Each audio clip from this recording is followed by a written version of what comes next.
que agrada a Deus?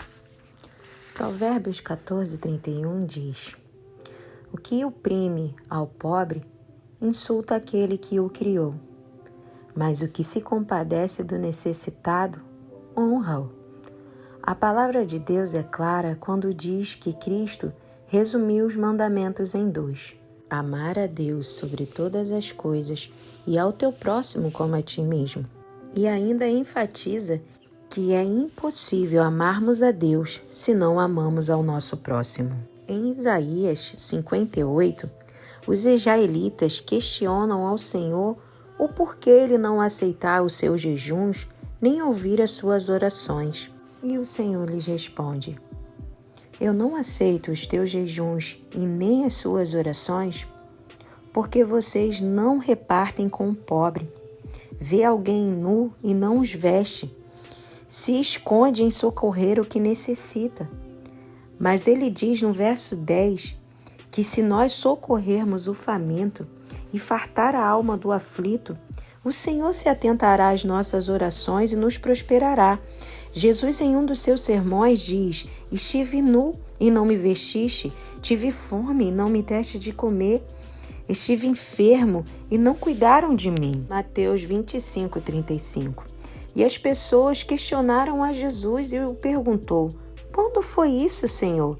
E ele disse: quando algum necessitado precisou dessas coisas e vocês os viraram o rosto.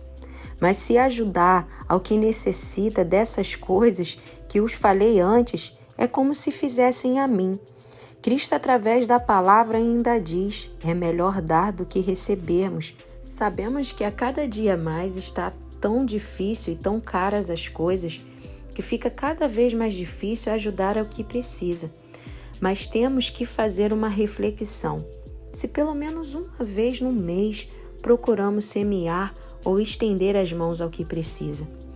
Eu li esses dias em Provérbios 19:17 assim: ao Senhor empresta o que se compadece do pobre, e ele pagará o seu benefício. Talvez nossa vida não se desata, portas não se abrem, situações financeiras não mudam, porque nós temos negligenciado essas coisas. E isso não é um entendimento meu. Tudo que falei está escrito na palavra, como diz o Senhor a Josué: para que tudo lhe vá bem, tenha cuidado de fazer tudo o que está escrito, e isso fará o teu caminho prosperar. Josué 1:8. Tudo que falei é o que a palavra nos ensina. Sabemos que no fim dos tempos o amor de muitos se esfriará, mas não permita que seja o seu coração a se esfriar. O que muito semeia, muito colherá, porque nossos bens estão nas mãos daquele que é o dono do ouro e da prata. Ageu 2:8. Eu me lembro quando, há muitos anos atrás, meu esposo e eu conhecíamos o Senhor, mas éramos infiéis nos dízimos e nas ofertas. Meu esposo sempre foi muito trabalhador. Nunca ficou um dia sequer em casa esperando que alguém o viesse procurar com uma porta de emprego.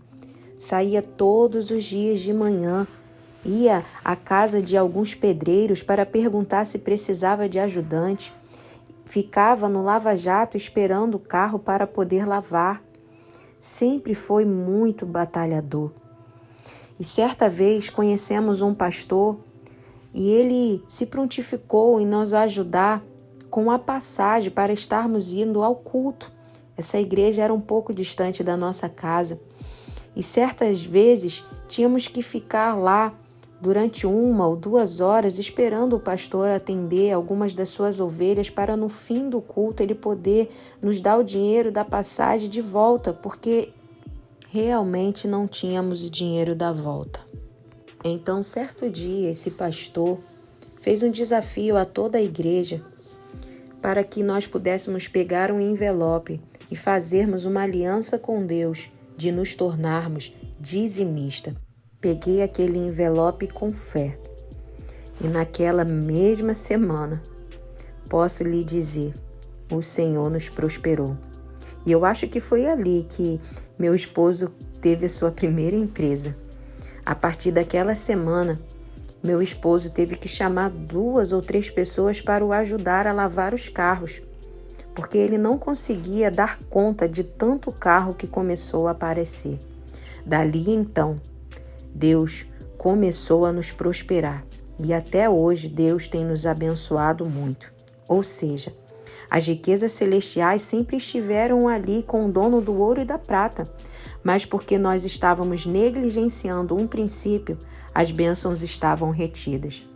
Talvez você dê o seu dízimo, mas fecha os seus olhos ou retém o que o Senhor tem lhe dado, e isso também retém o que Deus tem no céu para lhe dar.